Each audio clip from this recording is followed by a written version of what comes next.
Hi, I'm Dr. Ty Barnes, And I'm Dr. Heath Coleman. and this is Implant Overdenture Mythbusters. Implant overdentures are a lifetime solution. They can be, but there's also a lot of things at play here. So the implants themselves, if they're properly maintained, they can last a lifetime. When it comes to an implant overdenture, you've also got the dentures themselves, which are going to need to be replaced every 7 to 10 years. And then also the inserts, which are the little snaps inside, which typically our patients, I'd say, get them replaced every 1 to 3 years, depending on usage. Well, actually, I might disagree with Dr. Barnes respectfully. Depending on the patient, dentures can last up to 10 years, but sometimes we see them last as short as maybe 5 years. Inserts, on the other hand, might last as short as 6 months, depending on if it's a big burly guy with big jaw muscles that's really working those dentures and those inserts out. They might need to be replaced a little bit more often. I'll give you that, because when it comes to how long dentures will last, the way they're used matters. So mileage will vary depending on how someone uses them. Just like tires on a car and their treads wear down over time, same thing with the teeth on a denture. So if you're eating sand and hard, crunchy foods all the time and grinding your teeth, like Dr. Coleman mentioned, they're not gonna last as long. So this myth could be half busted. All implant-supported dentures are equally stable. Are all implant-supported dentures equally stable? I would say absolutely not. A lot of our patients choose to only receive 2 implants on the bottom. What this does is create a fulcrum or even a teeter-totter. We still get retention, actually up to 10 pounds of retention with 2 implants. But we don't receive the same stability that we do with 3 implants, which is more like a tripod, or even 4 implants, which is more like a tabletop with 4 legs. It's the same difference between a 4-wheeler and a bicycle, and which one would be more stable. We also double the amount of retention. So we go from 10 pounds with 2 implants to 20 pounds with 4 implants. I think that is a significant difference, even to the point that some of our more elderly patients, when they get 4 implants, they have a hard time getting it out. So we have to adjust the inserts. Do you have experience with that? Yeah, and then everybody's shapes are different. Our jaws are shaped different. So the ways that these dentures stay in are gonna vary a little bit. Some people have more trouble with them coming unsnapped when they're usually using them slightly improperly. But the attachments have a big impact on it themselves. And the ultimate attachment is a fixed bridge, which has the best stability. And that's what we consider the all-in-4 or fixed permanent teeth. So there's a huge range of what we can do with implants and the kind of stability that you as a patient can expect. So when we're considering 2, 3, or 4 implants for an overdenture, 4 is definitely going to bust this myth. Implant overdentures are only for the lower jaw. That's not really the case whatsoever. I would say it's more common on the lower jaw because it provides a bigger benefit.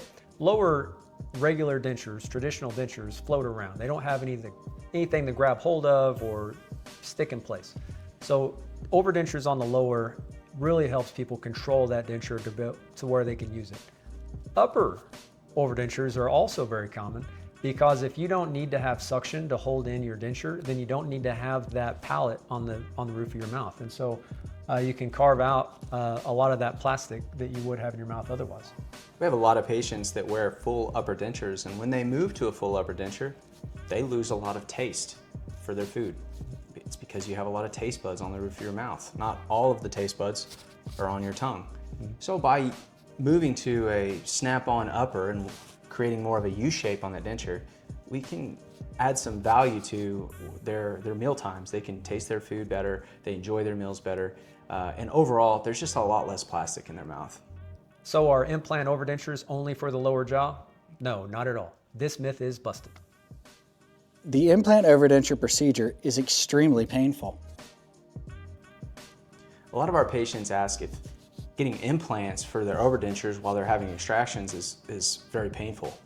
I would say absolutely not. In fact, most of the time, our patients don't even realize we've placed implants as opposed to just taking out the teeth.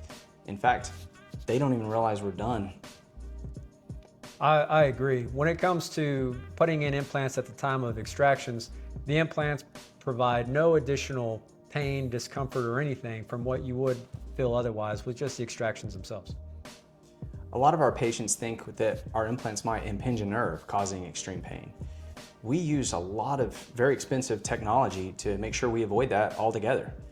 So if an implant is placed correctly, there should be virtually no pain in addition to a normal extraction. You'd have a lot more pain with a pizza burn, for instance. Yeah, most would say it doesn't feel like pain, it's just pressure.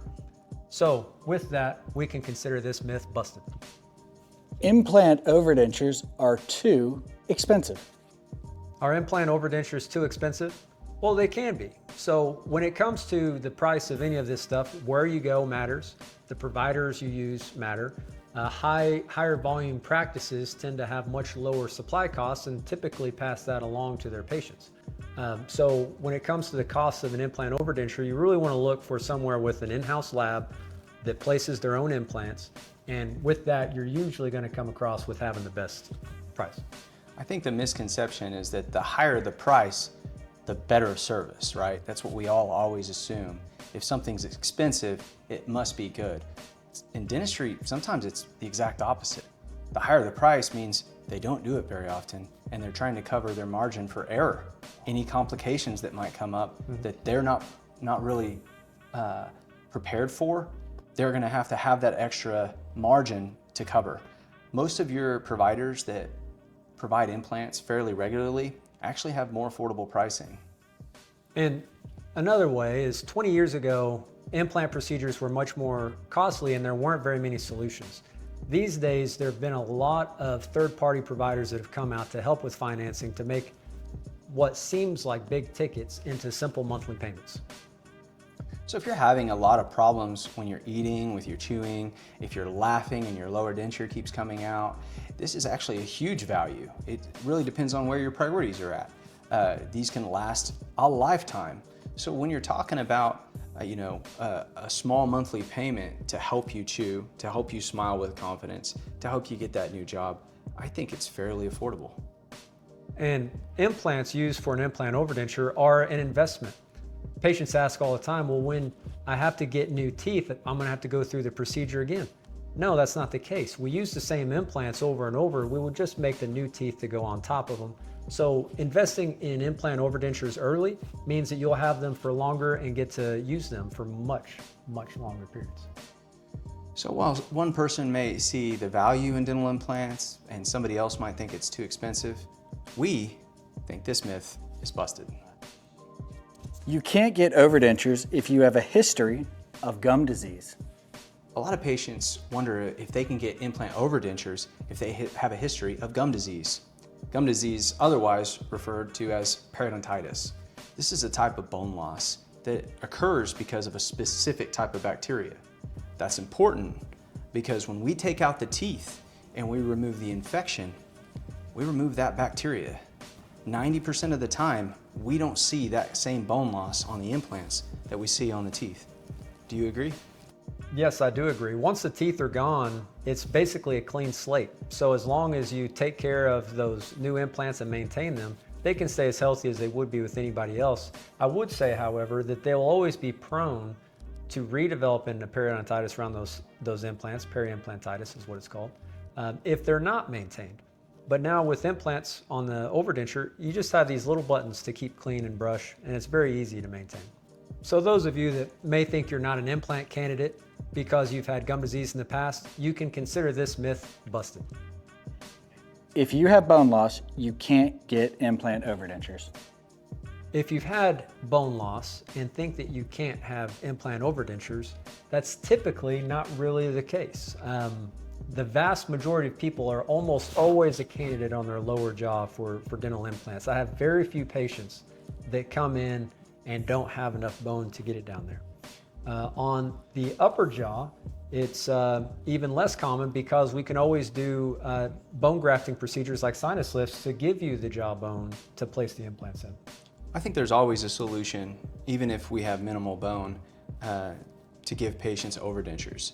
Like Dr. Barnes said, there's a lot of bone grafting procedures out there and even soft tissue grafting that we can provide that service. It just takes more time. And that's where a lot of people may choose to go with an all-on-4 over an overdenture, because we might be able to provide that service all in one surgery versus spread out over time. So overall, I think there's a lot of options. It's just what's right for you. So bone loss definitely doesn't eliminate your candidacy for dental implants, so we can consider this myth busted. Implant overdenture components last forever. Our patients ask us if implant overdenture components last forever. And I would have to say, I disagree. Most do, but there are some components that require maintenance. And that can be unfortunate, but it is mandatory. And the maintenance that Dr. Coleman is talking about is routine cleaning, brushing, flossing. You can even floss around them to keep the bone and gums healthy around it. The components outside of that, so the actual abutment, which is the piece that you'll see in your mouth sticking up that the denture will snap to, those may need to get replaced occasionally, but it's not very common. What you will replace a lot are the snaps inside the denture, which those can be replaced as often as every 6 months, but most of my patients get them replaced every 1 to 2, maybe 3 years. You'll also need to be able to replace the actual denture itself. This is great news. When we put dentures on implants, you can function better. That means you can chew better and you can chew harder. And that means that those plastic teeth on dentures can wear out faster. So we suggest you replace these every 5 to 7 years. So while we wish that implant overdenture components would last forever, unfortunately this one is busted. Implant overdentures look natural. A lot of our patients ask if implant overdentures are gonna look natural. I think the biggest phrase that we hear is, "You're not gonna make me look like a horse, are you?" And that's absolutely not the case. We're not gonna allow that. Our patients are literal walking billboards for our practices and our abilities. So we can make you look as natural as you wanna look. We can make the teeth look perfectly aligned. We can even put little nuances like spaces or twisted teeth or maybe a little sharper canine to make it look more natural. Very often we ask the patients, are you looking for the smile that you had once, or are you looking for a smile that maybe you never had? And that's up to you. So whether you want to have a completely natural looking smile or the most perfect Hollywood smile you can imagine, implant overdentures can accommodate either one. So if you come and see us, your implant overdentures are going to look natural. So we can't bust this myth. The overdenture process takes a long time to heal.